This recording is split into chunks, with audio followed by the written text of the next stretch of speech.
కేచరి ముద్రకి సంబంధించి అతి ముఖ్యమైనటువంటి సీక్రెట్ ఈ వీడియోలో చెప్పుకుందామండి. అయితే ఈ టెక్నిక్ కనుక తెలిసిన వాళ్ళు దీనికి సంబంధించిన రహస్యం ఎవరికైతే తెలుస్తుందో వాళ్ళకి మెయిన్గా ఉండేటువంటి ఇబ్బంది ఏంటి అంటే కేచరికి సంబంధించినటువంటి లోపల ద్వారం ఎక్కడ ఉంది అనేటువంటి విషయానికి సంబంధించి వాళ్ళకి ఆ రహస్యం పూర్తిగా తెలిసిపోతుంది. ఇది ఎవరికైనా తెలుస్తుంది ఖచ్చితంగా.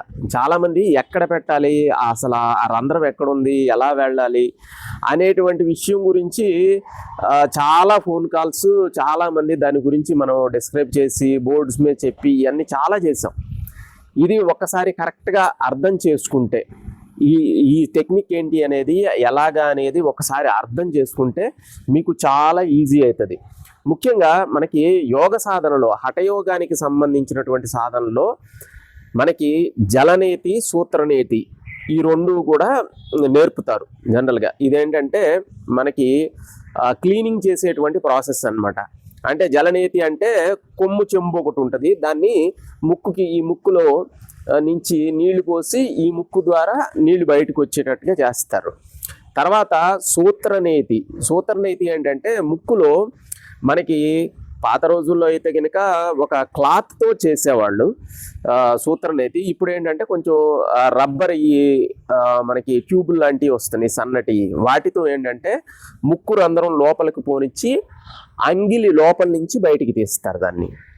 యాక్చువల్గా ఇక్కడ అంగిలి లోపల నుంచి ఏదైతే బయటకు వచ్చేటువంటి రంధ్రం ఏదైతే ఉందో అదే కేచరి పెట్టేటువంటి మార్గం. కేచరి ముద్ర నాలుక పెట్టేటువంటి మార్గం. యాక్చువల్గా మనకి ఈ నాస్ట్రిల్స్ ఉన్నాయి.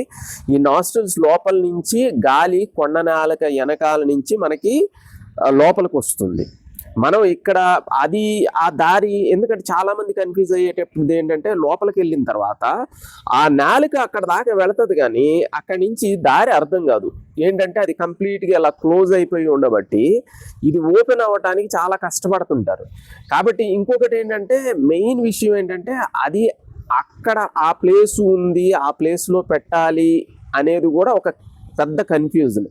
ఎక్కడ పెట్టాలి అనేది కూడా పెద్ద కన్ఫ్యూజన్. ఇప్పుడు అలాంటి కన్ఫ్యూజన్ ఏమీ లేదు. క్లియర్గా మీరు గనక ఎవరైనా, అంటే ఇది ఓన్గా చేయకూడదు, మీరు ఎవరైనా యోగాకి సంబంధించినటువంటి గురువులు మీకు ఎక్కడొకక్కడ అవైలబుల్లో ఉంటారు, వాళ్ళ దగ్గర జలనేతి, సూత్రనేతి నేర్చుకోండి. జలనేతి, సూత్రనేతి నేర్చుకుంటే మీరు ఏదైతే ముక్కు రంధ్రంలోంచి సూత్రనేతి పెడతారో అది లోపల అంగిలి నుంచి ఏదైతే బయటికి వస్తుందో అదే ప్రదేశం మీకు ఇలాగ వెళ్ళి ఇలా లోపల నుంచి అంగిలి నుంచి బయటికి తీస్తారు. అది తీసేటువంటి ప్రదేశం ఏదైతే ఆ హోల్ ఏదైతే ఉందో అదే కేచరి పెట్టేటువంటి ఆ హోల్ ఏదైతే ఉందో అదే హోల్. అంటే చాలామందికి ముందల నాలుక కింద ఈ నరం కట్ అయితే కానీ మనకి కేచరి పడేటువంటి అవకాశం లేదు.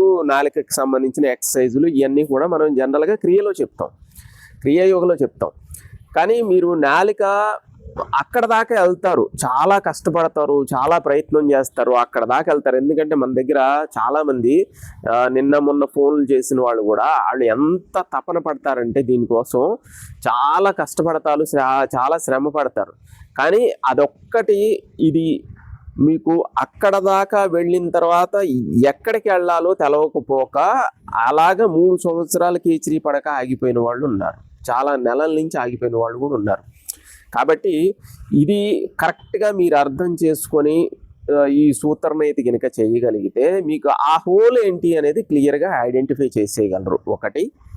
రెండోది, మీరు సూత్రనేతి కరెక్ట్గా చేస్తూ ఉంటే మీకు ఆ ద్వారం ఏదైతే ఇలా మూసుకుపోయి ఉన్నటువంటి ద్వారం కూడా వదులవుతుంది, ఎంతో కొంత మీకు వదులవుతుంది. వదులైనప్పుడు ఏంటంటే మీరు నాలిక పెట్టంగానే అక్కడ లోపలికి ఈజీగా వెళ్ళటానికి మార్గం అనేది తెలుస్తుంది, ప్లస్ ఈజీ అవుతుంది.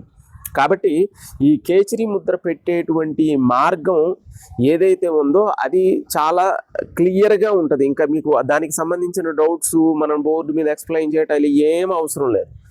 కరెక్ట్గా ఏదైతే లోపలికి ఇటు నుంచి ట్యూబ్ వెళ్ళి ఆ ముక్కు కొండ నాలుక వెనకాల నుంచి బయటకు వచ్చినటువంటి మార్గం ఏదైతే ఉందో అదే మార్గం మీకు ఇప్పుడు అర్థమైపోయింది. కాబట్టి ఇలా వెళ్ళే మార్గం అని ఒకసారి మీరు ఈ సూత్రనేతి అనేది ఒకసారి చేస్తే నాలిక లోపలికి పెట్టినప్పుడు ఐడెంటిఫై చేశారు. ఐడెంటిఫై చేసిన తర్వాత ఈ లోపలికి వెళ్ళటం అనేది చాలా ఈజీ అయిపోతుంది. కాబట్టి ఈ వీడియోని ఖచ్చితంగా కేచరీకి సంబంధించి ఎంతోమంది సాధనలు చేస్తున్నారు, ఎంతోమంది ఇబ్బందులు పడుతున్నారు. మీరు వాళ్ళందరికీ కూడా చాలా హెల్ప్ చేసిన వాళ్ళు అవుతారు. కాబట్టి ఈ వీడియోని అందరికీ షేర్ చేయండి, లైక్ చేయండి, సబ్స్క్రైబ్ చేయండి. ఖచ్చితంగా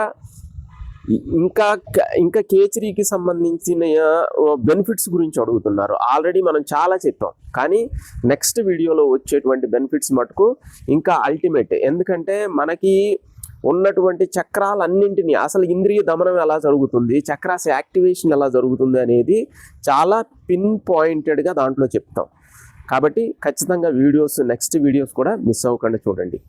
సర్వే జనా సుఖినో భవంతు.